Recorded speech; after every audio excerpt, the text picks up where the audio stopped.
Hello and welcome to episode 361 of the TEW 2020 Challenge Run. This is Monday Night Raw for week 1 of May 2023, and yeah, it's the first since, obviously there was a big gap between the two nights of the draft, because, yeah, I needed, I'll explain it, it felt like I was getting into a routine. It was like, I was at work, I finished work, I record TEW, then I go to bed. And I just wanted to sort of take a step back and just do some stuff that wasn't this, basically.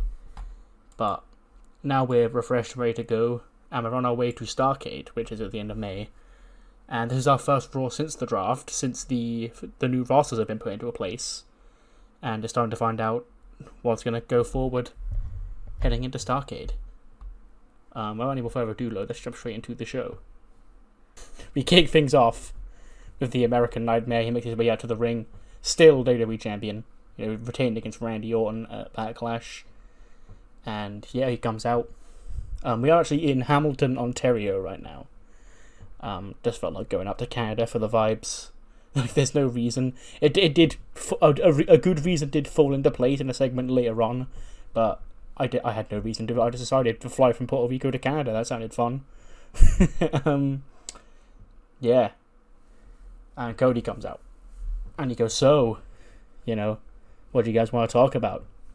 Okay, I know what I want to talk about. I want to talk about Backlash.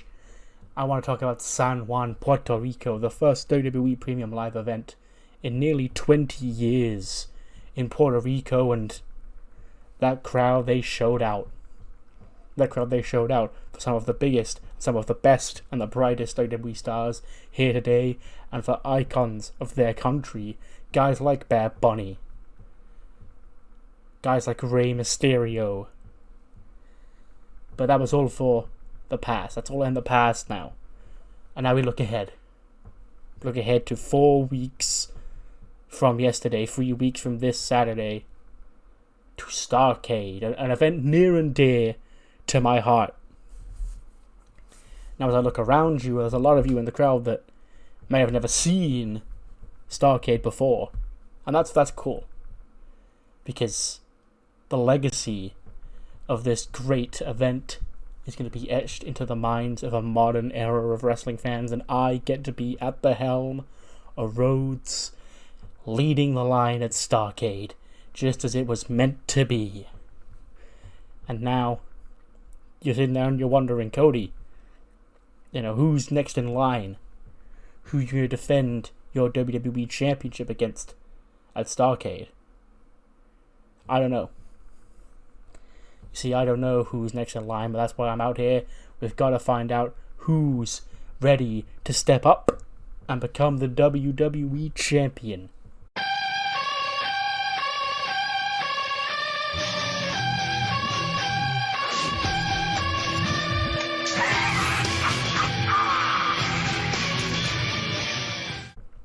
Out comes Jeff Jarrett, Baron Corbin, Cameron Grimes, and the Good Brothers. I believe this is the first time they've, appeared since Gallows and Addison turned last week. Well, obviously it is, but I'm trying to think if that was last week, and I'm pretty sure it was. Because obviously it's been a while since I recorded, And Jarrett goes, listen up, Slapnuts, I've got a couple of things to get off my chest. Cody, congrats. Congrats on making it to the top. Congrats on finishing the story that your daddy never got to finish. But here's the thing. There's only one Mr. Starrcade here on Raw. And you may be a Rhodes, but it ain't you. It's me. It's JEFFJARRETT, the only man on this roster that has competed at the event. And you know what I see? I see a great chance for great business, Cody. So here's my business proposition to you. I say, if you want to look for somebody to defend the WWE Championship against at Starrcade, you pick out somebody that's been there and done it. You pick out me. And Cody goes, oh, hey, Jeff, nice to see you again, How's everything going here? I see you've got an entourage around you. But you can't just come out here and simply demand a WWE Championship match. And because last time I saw you in the ring was at WrestleMania when you got beat by AJ and Finn. Two guys I know very well. And Kobain goes, you better listen up and respect this man, huh? We're giving you the honor of coming out here and requesting your championship. Now, you see, I am a former Universal Champion. You know, former Intercontinental Champion Cameron Grimes, former World Champion Jeff Jarrett, former Tag Team Champions Gallows Anderson. But there's one thing we all love above all else, and you saw that last week when these good brothers here, these former good brothers, I should say, put AJ and Finn in the ground for the sake of some of that mean green. Okay? And when it comes to making green in this business, there ain't no more surefire paycheck than being the WWE Champion. I know it. When I was the World Champion before, I had a grand old paycheck. And we may have grimy fond in us, but I want more, Cody. I want more. And Cody goes, okay, so here's the situation. I'm mulling this all over. You know, as a former wrestling executive, I do kind of still have a business savvy mind in my brain, you know. So here's what we're going to do.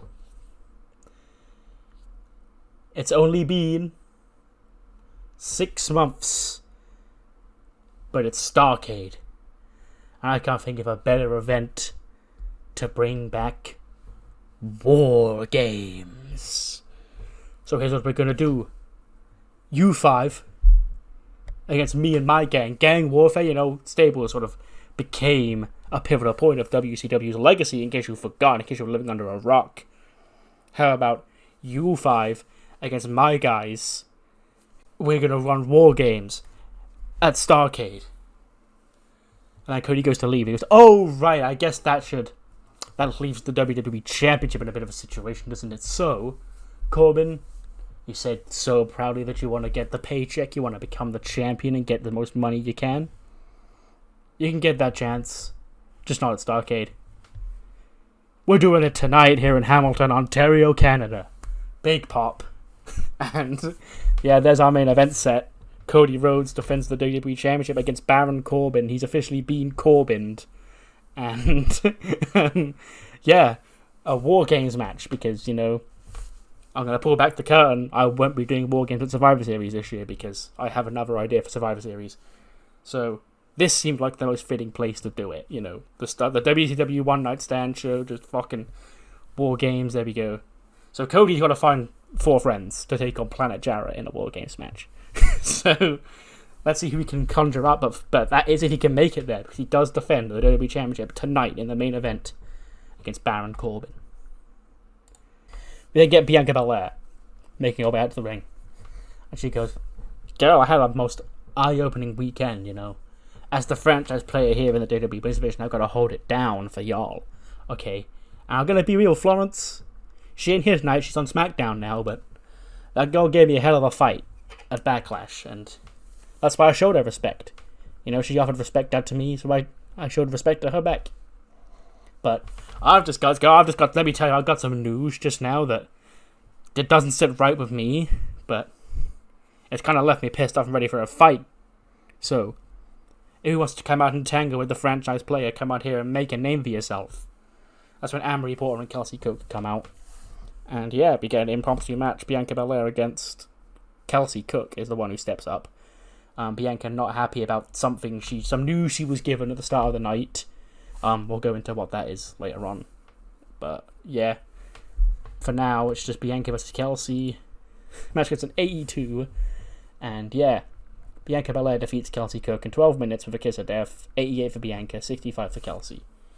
I feel like this is the pattern that's happened for every single franchise player. I think Drew did this. I know Seth did it last year, and now Bianca's did it. Just like coming out of Mania, they are the franchise player, so it's like open challenges to come and hang with the franchise player. But yeah, Bianca does pick up the win. 82 rating. That's probably Kelsey Cook's best match of her career so far. And you know, she's new to Raw, so she can take the defeat. But it's a good eye-opening match to really put her on the map. Maybe as a threat going forward. We then head backstage where Kathy Kelly's with the LWO sans Rey Mysterio.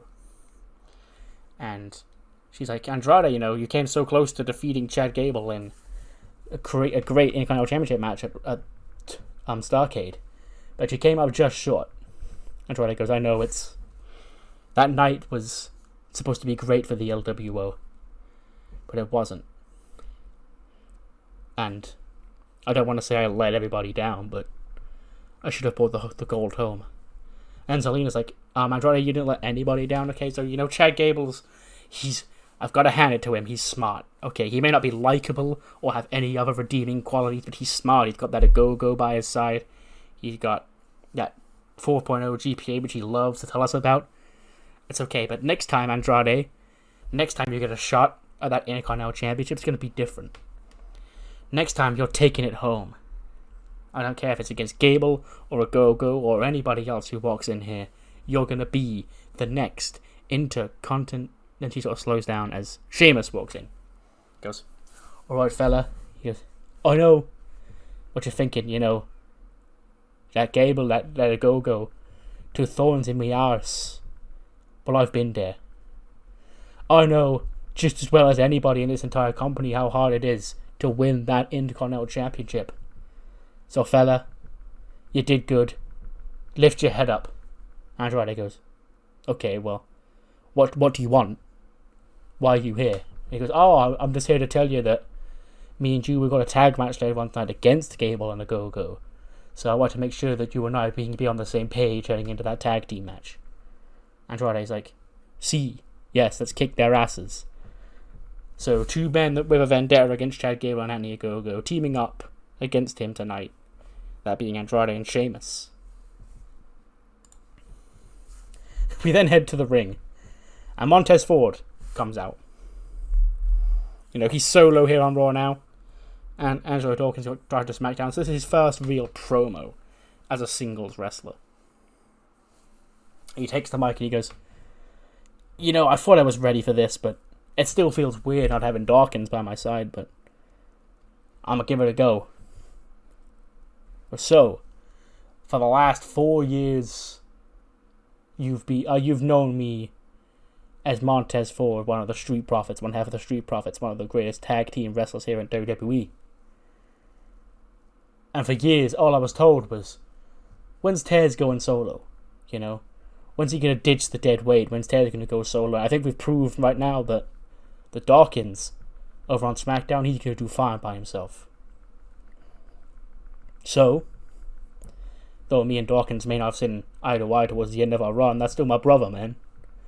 I still love him, I still wish him all the best. And we can't control what we can't control. But I can control what I'm going to do here on Raw. And what I'm going to do here on Raw is make a statement. What I'm going to do here on Raw is break out. And what I'm going to do here on Raw is become WWE Champion.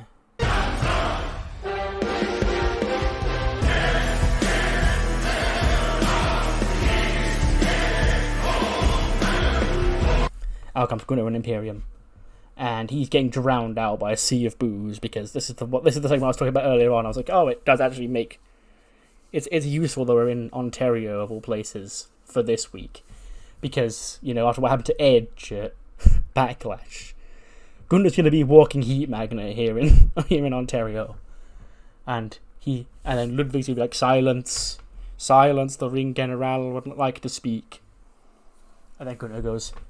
He just laughed. He goes, You, huh? You want to be WWE Champion? Well, too bad. Because I'm sure there are a long list of people back there that want to be WWE Champion. From you, to even Ludwig and Vinci, to me. That's not why I'm out here. I'm here to warn you that if you dare try and take that championship and stand in my way of reaching the top of Raw once again, it'll be the last thing you do. If you stand in the way of the Ring General being world champion here on Raw, just ask Edge. Because Friday was an absolute disgrace. And, Edge and the World Heavyweight Championship now have one thing in common. You're never going to see Eva on Monday Night Raw ever again. And you You stay out of my way, or you'll be added to that list. And he just slams the mic down and walks out. And Tez is like, well, okay then, bro. But Gunther, clearly still pissed off about what happened to him in the World Heavyweight Championship on Friday. And he took it out on Edge over the weekend. And of course, we're in Ontario. Gunther's getting booed the fuck out of for what he did to Edge. But yeah, a statement laid out to Montez Ford, who's now a solo star. Here I got a 99 as well, I want to point out. I did rate Tez and Gunther. So Tez did pull his weight here as well. We then see, speaking of new Raw draftees, the grizzled young veterans come out. And this is just their entrance. This is him going, ladies and gentlemen of Monday Night Raw, I'm Rip Fowler. This is Jagger Reed. We are grizzled young veterans, soon to be recognised as the new Raw Tag Team Champions. And there's actually a big match because they're facing the champions. Non-title action.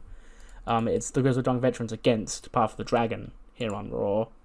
Gets a 78, which I know it's weak for POTD, but, the injury thing to Humberto and the GYV not being super over.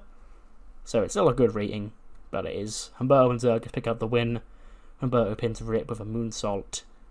And yeah, 65 for Jagger, 74 for Rip, 76 for Humberto, and a 79 for Zerg. Oh boy, these post-Tozawa Path of the Dragon ratings, the bloom is very much off the rose, if I do say so myself. But after the match, they do take the mic, and they say they're excited about, out of both rosters, the Raw Tag Team division came out better off in the eyes of Humberto and Zergus, and there's a lot of fresh new teams here on Raw that they've yet to step into the ring with, and any of them would make fine challengers for the Raw Tag Team Championships. One and only.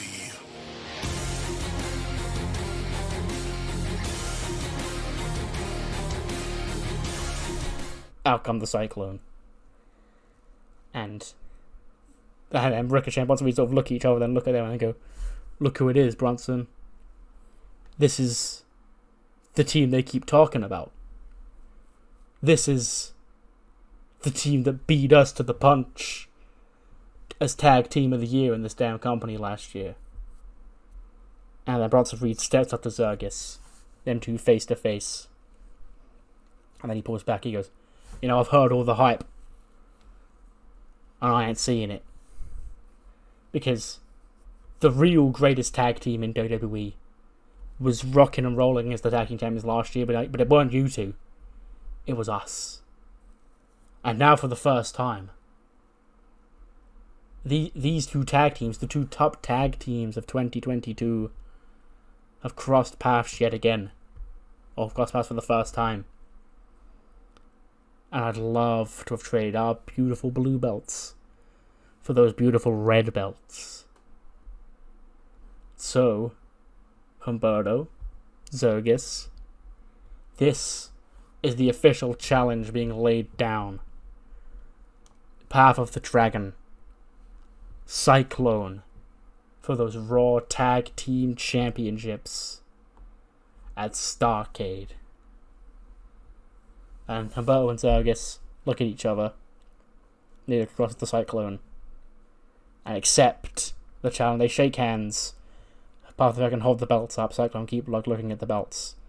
And it's, genuinely, probably at this point, the biggest tag team match I could book. And it's happening. Path of the Dragon against the Cyclone. I don't want to toot my own horn, but when the draft shake, this feels new and fresh and big, because they've been separated for so long. And if I wasn't doing War Games, I would genuinely debate main eventing with this. But it's fine. Yes, Humberto and Zergus against Ricochet and Bronson Reed for the Tag Team Championships at Starrcade. Speaking of the Tag Team division, we then come back to DIY. Cavi Kelly's there. He goes, DIY, welcome to Raw. And as you just saw, two of the great tag teams here in WWE stating their claims for each other. And the tag team division as a whole is stacked here on Monday nights right now. So where do you fit into that? And Gargano goes, well, first of all, it's weird being here about my wife, but, she was SmackDown's franchise pick, and I can't, hold her back. So, hey, at the very least, babysitting will be easy, because she's at home now, I'll be home Friday. Anyway, you mentioned the tag team championships, and that's why me and Ciampa are here. Because I've not really been focused on myself the last few months. I've been focused on what Candice is doing. But to see those two great tag teams out there put over this incredible Raw tag team division, it's getting me the itch to get back in there and remind the world just who the hell DIY are. And off screen we can say, oh, yes boy, yes boy, yes boy, yes boy. Mr. Gargano, welcome to Monday Night Raw. You actually may or may not be aware, my name is Elton Prince, and I'm Kit Wilson, and we are the hottest, in more ways than one, fastest rising team here on Raw. Pretty deadly. And we are, and the guy goes, shush, I know who you guys are, okay? You're the maximum male models, Tyler Breeze brought you in, you got Tanya Breeze, you're pretty, you're deadly, but you're both at the same time. Well, you're also being very, very pretty annoying. And I just checked my watch, my calendar. I don't appear to be busy next Monday. Ciampa, what about you? And Ciampa goes, I'm never busy, Johnny. He goes, great.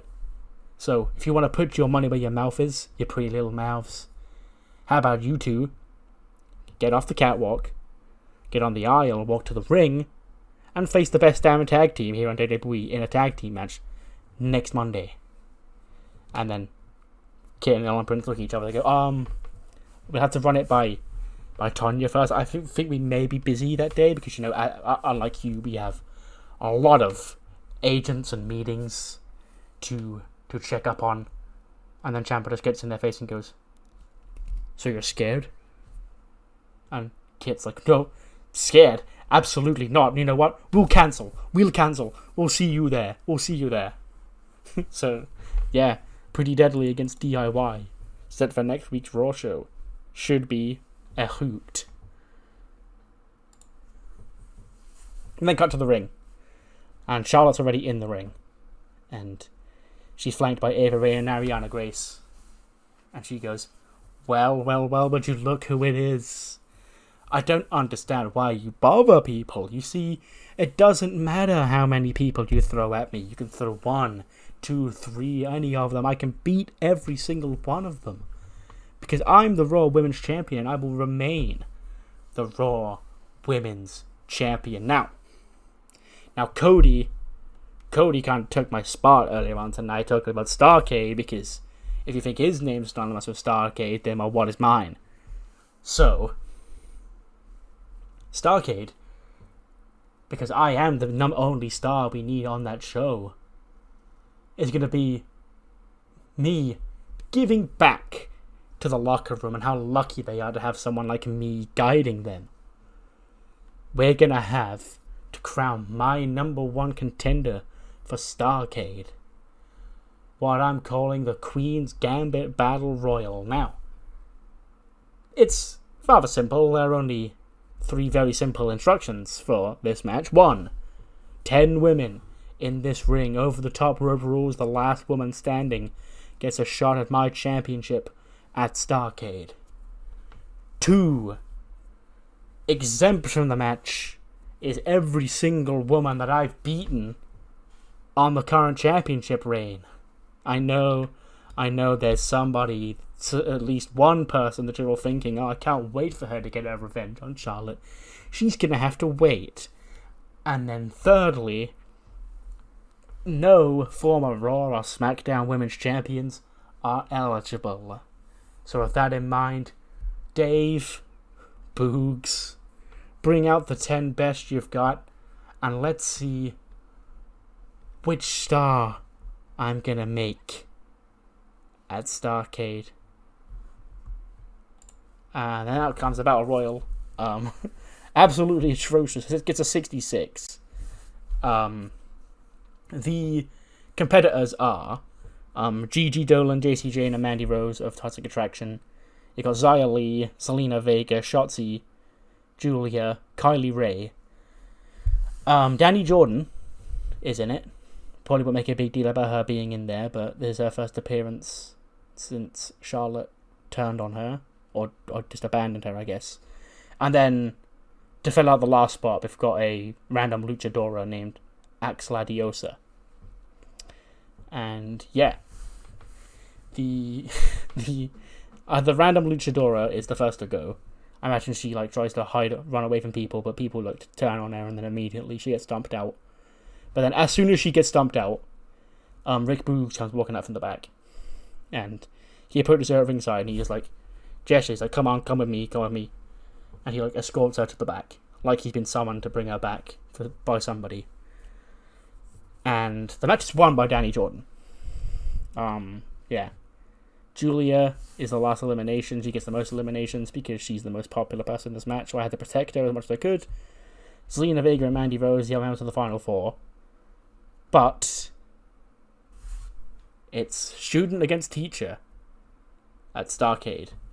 And yeah, Jordan is back. No longer Lady Jordan, just herself. Earning the shot at the Raw Women's Championship at Starrcade. Huh? And apparently Axla Diosa sustained broken ribs.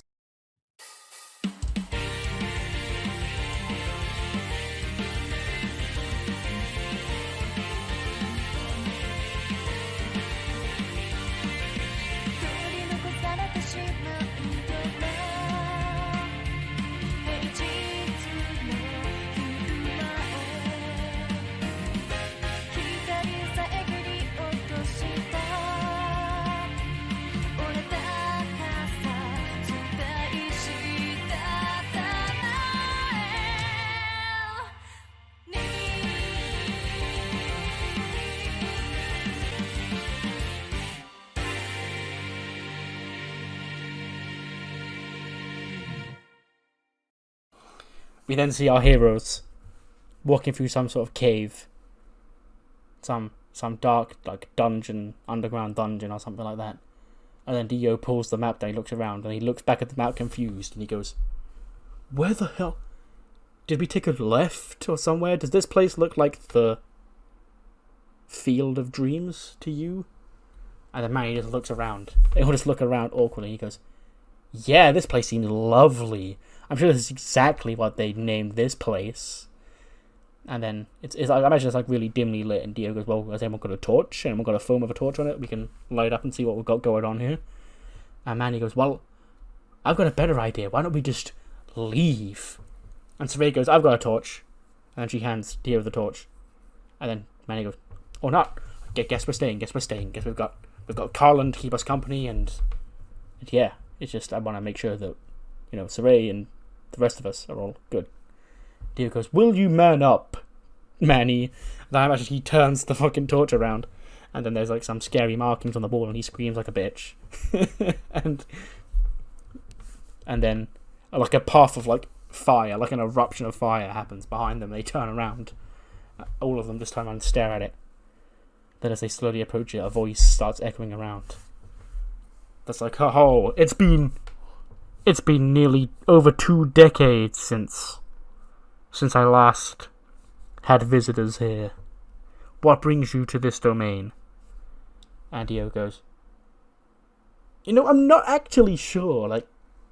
Some random old guy came up to us last week and said there was another weirdo out looking for the pendant, and I guess we had to go looking for him, and then we sort of just got lost here.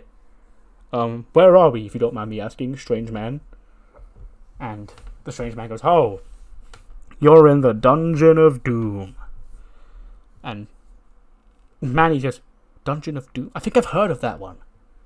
And Dio goes, "Well, this isn't the place we need to be. I guess we're all going to leave now." And then the cave door slams shut. And he goes, "Oh no, you don't just get to leave. You have to earn your way out. You have to fight your way out. But don't worry, only one man ever has been able to do that. And he's not around here. So I guess you guys are stuck here with us forever and ever. And then Manny just sighs and goes, great! Just what we wanted. So, Dio's terrible directions have got our hero stuck in a place named the Dungeon of Doom, which sounds very familiar. I wonder if the water is hot there at all.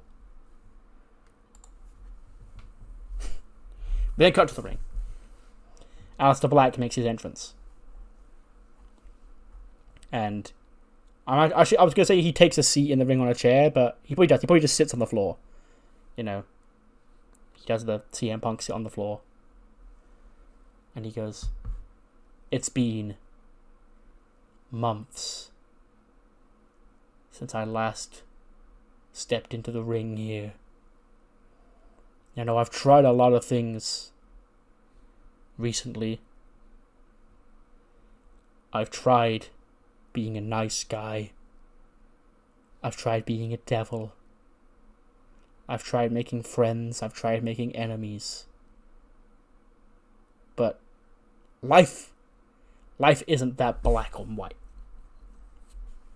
You see, life is a grey area, and I can't just get by on being one thing. No, this world calls for complexity, and whatever I choose to do will be guided by fate rather than motivations of my own and my personal feelings. So this is a message to everybody on the Monday Night Raw roster. Fear my name. Because even I don't know where the light will guide me next. But I will strike when required. So you must all be on your toes and be prepared. Because Aleister Black is back here on Raw. And he's coming for the top spot. And I want there to be fear in the hearts of anybody who dares say his name. Say his name and he appears. I believe in Joe Hendry. Then a second spotlight appears next to Aleister Black. Joe Hendry's there. And I imagine he does the claps. And then he just sort of stands there awkwardly looking at Aleister. Aleister just turns, so he looks up at him. And Joe Hendry's like, nah, you're good. And then he just gets up and leaves. And then he leaves the ring. And Aleister Black watches him go. But then in the spotlight, you can see R-Truth crawling into the spotlight to try and chase after Joe Hendry. And then Aleister Black sort of stops him. He puts his foot on Truth's back as Truth's on the floor. And he goes, can I help you? He goes, I'm just trying to get my baby back, dog. You see that guy around here, Joe Henny? He's got my baby, and I need to get it. And Truth goes, what? Oh, Aleister Black still just chuckles. He goes, well, I'm sorry, Truth, but the gods have spoken. And it won't be your baby here you're leaving with. It'll be a beating. He takes the jacket off, and then we ring the bell, and he just kicks R-Truth's head off in about 10 seconds. 83 for Aleister Black, 56 for R-Truth. Yeah. So Aleister's here. He's all alone now, and he's got what they're trying to do with Karrion Kross and Your Life. This whole fucking... He's guided by gods and fate and shit. But, like, it's Aleister Black and not Karrion Kross, because my Karrion Kross is doing something better. So, it felt like it fits Aleister more than Karrion anyway, so it's fine. But he's sort of like this just neutral, overarching dark presence on this show. Like, he's not face or heel, and he will just strike seemingly at random. but you better watch out because he's coming. He did retire The Undertaker after all, so... We then got backstage, and Boogs is with the luchador from the Battle Royal, and he brings her to Batista's office. And Batista just gets up and just stands over and goes, "Thanks for that, Boogs." He goes, "You're welcome, Dave." And he goes, "Listen here." He goes, "Do you think I'm stupid?" And the Axel Adiosa just looks around like, "Okay?" And he goes, "I say that as a yes, okay. You do think I'm stupid. Well, I'll just put it this way. If somebody who got fired for being incompetent at my job wouldn't fall for this charade, then what do you take me for? I was born at night, not last night. Okay? And how did you even get this spot in this Battle Royal?" And then Boog's like, "Oh, that was me, I saw we really needed a last spot in this Battle Royal, so I was like, I put a flyer up out. And I was like, oh, we need a common challenge Charlotte Flair for the Raw Women's Championship." And this girl, she seemed really convincing. You know, she really seemed like she has what it takes to be a Raw Women's Champion here in WWE. And then Batista's chuckling, he goes, "Well, you're not wrong there, I guess. Now listen. You weren't drafted because... well, neither me or Pierce wanted you on part of our show. Okay. Now maybe, if you go away, instead of trying to do whatever this pathetic attempt is to get yourself rehired, if you go away and come back better, maybe then we'll give you a second chance. But until then, escort her away." Bruce goes, "What do you mean, second chance? What do you mean?" And then he just rips the mask, Batista just rips the mask off, and then Alexa just stood there. She goes, "Well, Dave, good afternoon to you. Okay, so I love what you've done with the place, by the way." And he goes, "Go." He goes, "Well, first of all, let me just... why would you not draft me? Okay, like I'm 6 times women's champion. Okay, I bring eyeballs to the show. Okay." And then I said, "Fucking leave," and security carries Alexa away. And Batista goes, "Fake luchador mask. What do you think I am? Only an idiot would fall for that." And then Batista walks out of the office. And then we just camera pans on Boogs' face. He looks so shocked and he goes, "That was Alexa Bliss?"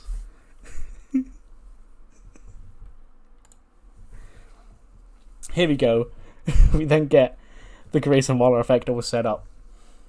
And he goes, "Alright lads, here it is, it's time. You know, for those of you, die-hard viewers of NXT and SmackDown, stuff's about to pop off when you see the plants and the ring and the leather chairs. It's just the Grayson Waller effect on Monday nights, baby.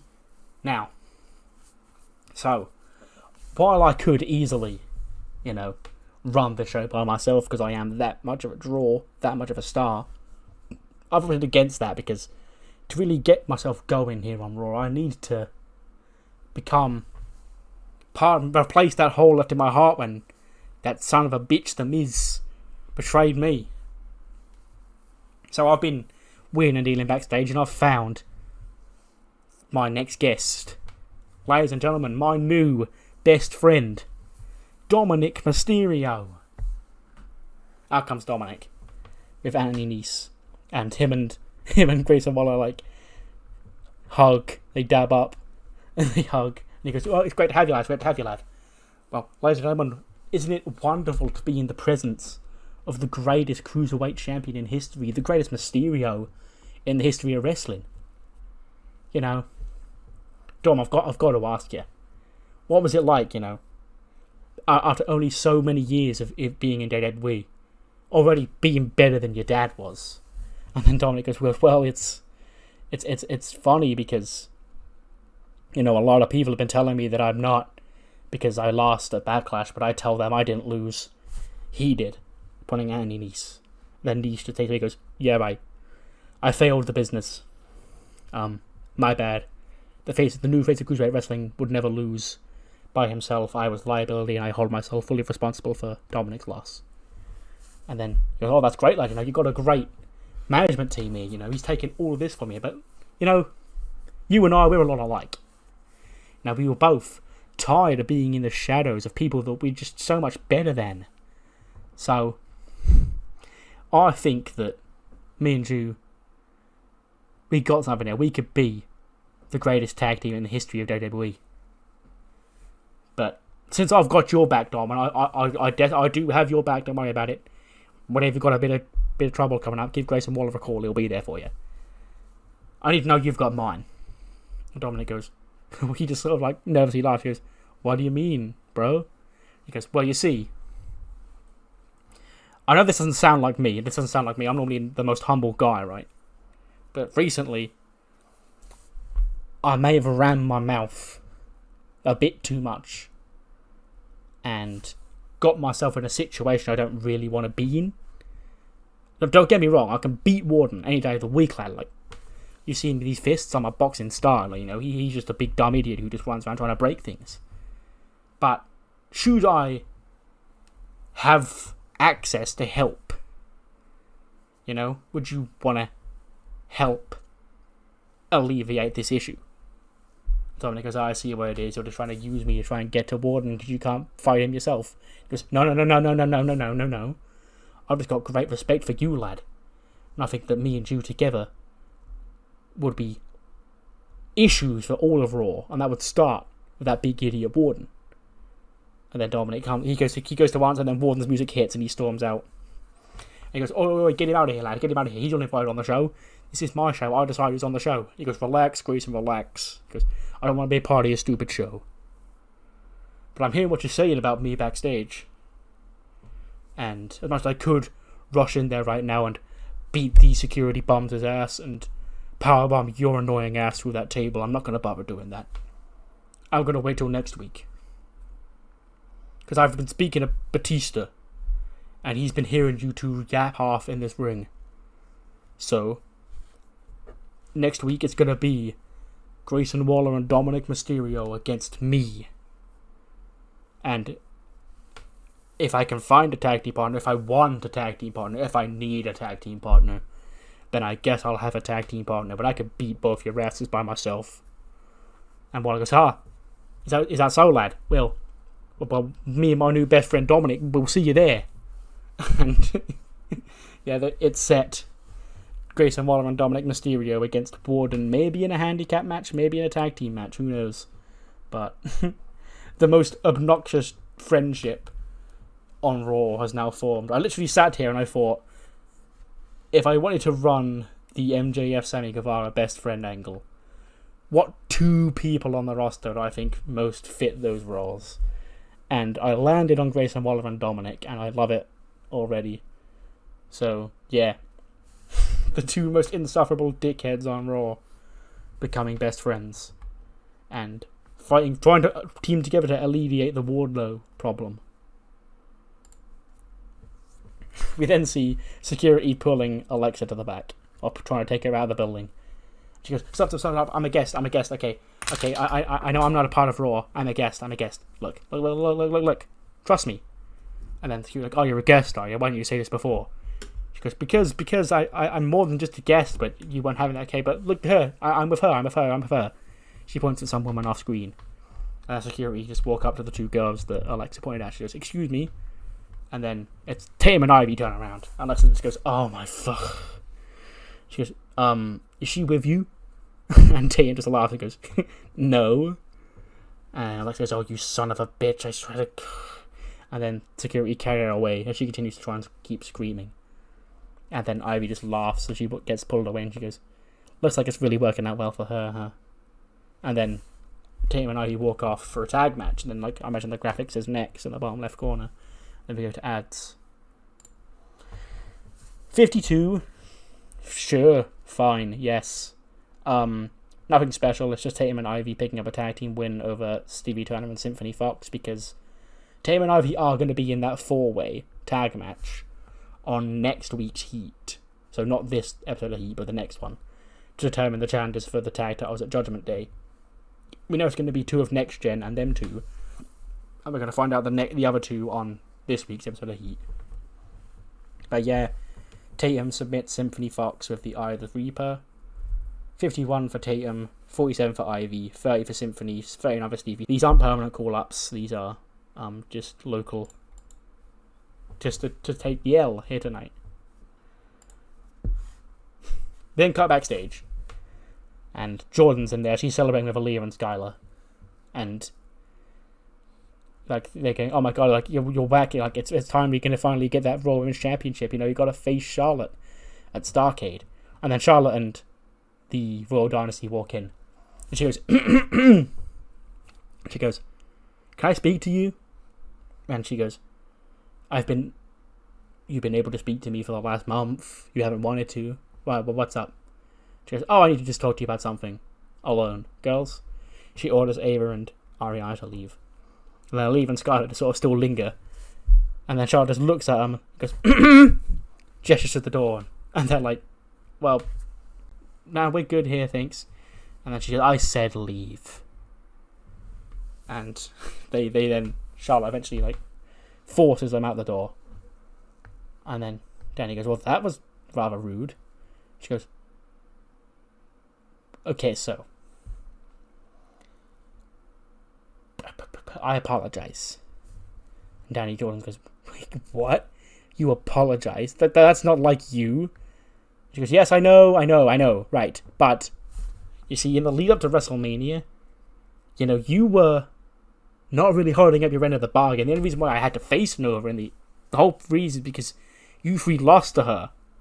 Okay?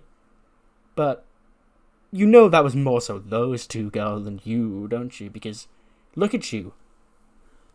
Your first match by yourself without Aaliyah and Skylar, you won a championship match. You know? So, clearly, if there was any kind of liability, it was those two. Okay, I'm just saying that they may not come from royalty like the rest of us. There's still your seat at the table should you want to take it. And Jordan goes, I see. You don't want me to fight you at Starrcade, do you? Charlie goes, what? Well, I'm all for, you know, giving you the spotlight that you so deserve, you know, because I plucked you out and put you under my wing all those years ago, and clearly you deserve the spotlight. And I'm willing to share it with you. I'm just saying that it doesn't have to be as enemies. Jordan goes, well, it is, because, you know, you got mad with power, and once you couldn't boss us around, you found two other girls that you're now bossing around. Okay? And Charlie goes, well, I thought you'd like to reconsider because you don't actually think you stand a chance at Starrcade, do you? And then Jordan just sort of looks around, looks at the floor, looks up, she goes, you know, I don't. You got it. You come out of me. You came to interrogate me after this information. I'll be straight up honest with you. I don't think I can beat you. But that damn sure doesn't mean I'm not going to try. Because after I had to sit back for all those years watching you run your mouth and get us to pay your dues for you, I'm finally going to get the chance in 3 weeks to shut your mouth. And then maybe you'll regret throwing away your valuable hand. Because I won't just be a valuable hand. I'll be the Raw Women's Champion. And you'll have to live with that for the rest of your life. And Chad just sort of looks around us all and he goes, huh. Yeah. Good luck, kid. Speaking of the women's locker room, we then head to another area of the women's locker room where Kylie Rae's there, and Tegan is probably still in her street clothes because she couldn't compete in the Battle Royal because she's a former SmackDown Women's Champion, so Charlotte technically banned her. And she's checking up on Kylie's injuries when we hear the door burst open. That's Rhea Ripley. And she grabs Kylie Rae and pins her up against the wall. She's like, you happy with yourself? Huh? I'm the top star here in this women's division. I am the most dominant force here, but I can't get a championship match because of some bullshit with Charlotte banning former WWE champions from the match, because I should be the champion as it is anyway. But Sasha and Nova, they just can't seem to stop losing. Okay, so then idiots like you get the spot of the championship match, and then you embarrass the entire roster. And I don't think it's funny, Kylie. And then Tegan sort of steps up like, oh, she's already wrestled a match, like, leave her alone. And then Rhea just drops Kylie Ray on the floor and just turns and looks at Tegan, like, towers over her. She goes, it's you. Huh? Not sick and tired of having your little ankles or your knees pop, are you? Fancy having another one ripped out. Okay? Because she may have been in the match, but you weren't. So I won't feel bad laying you out once again. In fact, I find it quite euphoric. Takes me back to the good old days. And Tegan goes, well, you leave my friend alone, and I'll fight you on heat. And Rhea just chuckles. She goes, you know what, I respect the bravery. And I accept the fight. About time I got some fresh meat. And then Rhea just walks off. And Tegan sort of like has to think about what she just did. Like, why did I challenge Rhea Ripley to a fight? That doesn't sound good. Oh, an AE2. We'll take that. Yeah. But Chad Gable and Anthony Ogogo beat Sheamus and Andrade. Because Sheamus and Andrade failed to get on the same page, and Anthony Ogogo knocks out Sheamus and pins him again. I promise you that this is all happening for a reason. Again, you're going to have to just stay with me for the ride here, but I know it looks like Sheamus is getting fucked up, but again, trust. Yeah. 41 for Ogogo, 83 for Gable, 93 for Andrade, and a 77 for Sheamus. And yeah, once again, I've said and yeah about 8 times. Yeah, the Olympic gold medal, or a gold and silver. Oh, they're both bronze, aren't they? Gable didn't win gold. Ogogo won bronze, I know, but I can't remember which one Gable. He didn't win gold, I know that. The Olympians, let's just call them then, coming out on top over the mateship tag team that sort of didn't really work well together in Andrade and Sheamus. Speaking of, we have some big matches for next week, including just made official from the office of Dave Bautista. Following their back and forth on the microphone earlier on tonight, it'll be Montez Ford one-on-one with the Ring General Gunther on Raw next week.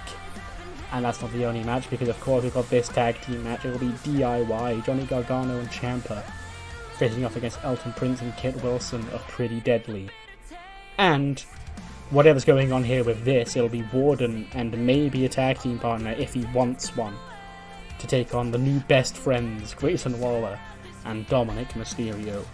But moving on from next week, we have a couple of matches set for Starrcade, with first being a huge Raw Tag Team Championship match between arguably the two greatest tag teams in WWE for the last year. Those being the Cyclone challenging Path of the Dragon. And then we just found out earlier on tonight via the Queen's Gambit Battle Royal that Danny Jordan, of all people, shocked the world, and she will face her former leader, her former mentor, Charlotte Flair, for the Raw Women's Championship at Starrcade in 3 weeks. And then we also obviously know that the War Games team will be Planet Jarrett taking on Cody Rhodes and 4 allies. But speaking of Cody, he's got a WWE Championship defense in the main event tonight, which scores an 89, you know. Did he really get Corbin if the match banged? But yeah, Cody wins, obviously. Corbin didn't win the WWE Championship here. Yeah, 15-23, Crossroads plants Baron Corbin down, makes defense number 2 of the WWE title, an 88 for Cody, a 79 for Baron Corbin. And then Cody's celebrating after the match when he gets smacked in the head with a guitar. Planet Jarrett, you know, leaving Cody laying, and then he orders the Good Brothers You know, Cameron Grimes slips them some money, and Gallows probably sniffs it and gets all fired up, and Anderson just pockets it. And then they're going to lay Cody out with the Magic Killer. When outrun their former good brothers, Finn Balor and AJ Styles.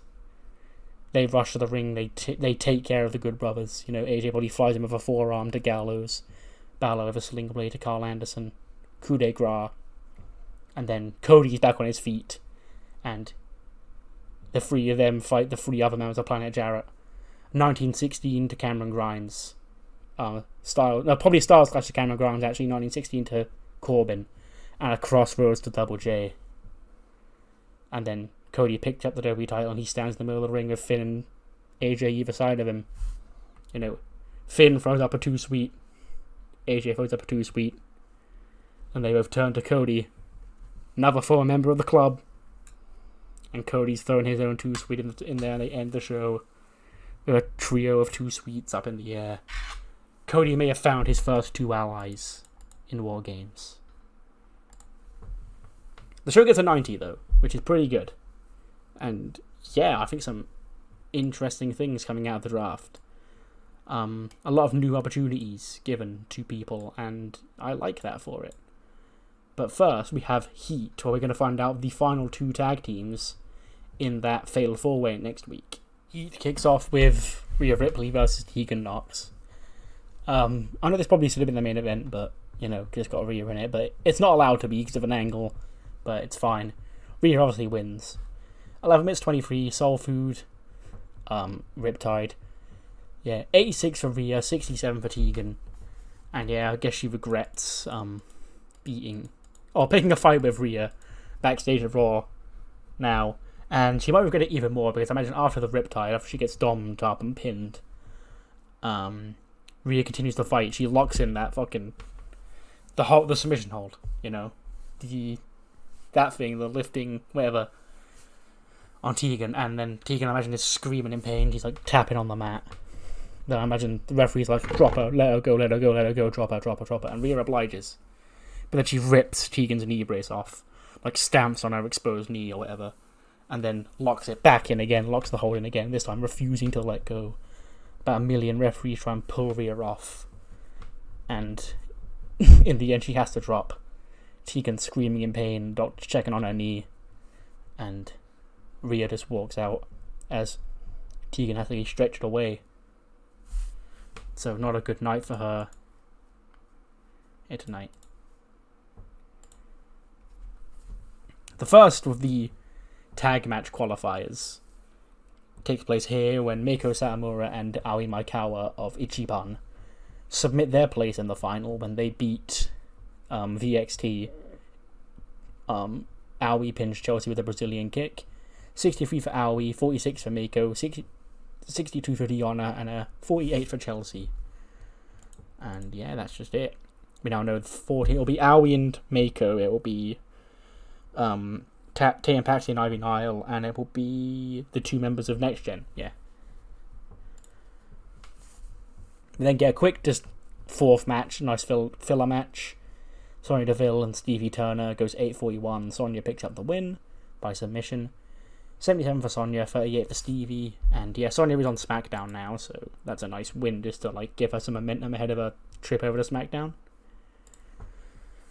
We then see Tegan getting loaded into the ambulance, like on the back of her stretcher, and like Rhea just watching on, laughing, like chuckling to herself.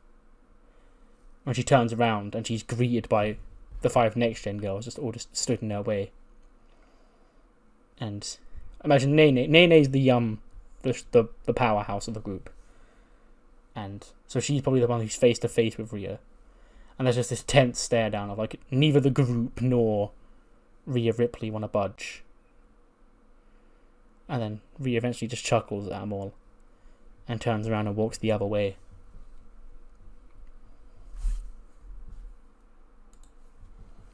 And a 76 rated main event. In somewhat of an upset, Nightlight beat Rebellion to become the last team in the match. Naomi pins Toni Storm with a split-legged moonsault in 13 minutes 1 second. 51 for Shantae, 73 for Naomi, 78 for Toni Storm, and 80 for Ruby Riott. And that is the lineup completed. It'll be next week, the main event of Heat will be 4-way tag team match. It'll be Nightlight versus Ivy Nile and Tatum Paxley versus Ichiban versus Next Gen. And the winners will face Live for Battle at Judgment Day for the tag titles. The show, though, gets us at 76. It's Heat, so it doesn't really matter. What matters more is what you thought of the show, and mainly of Raw. So do let me know your thoughts in the comments below, and I'll see you next time for SmackDown, which may be building to Starrcade a little bit, but primarily we're building to Judgment Day. See you guys then.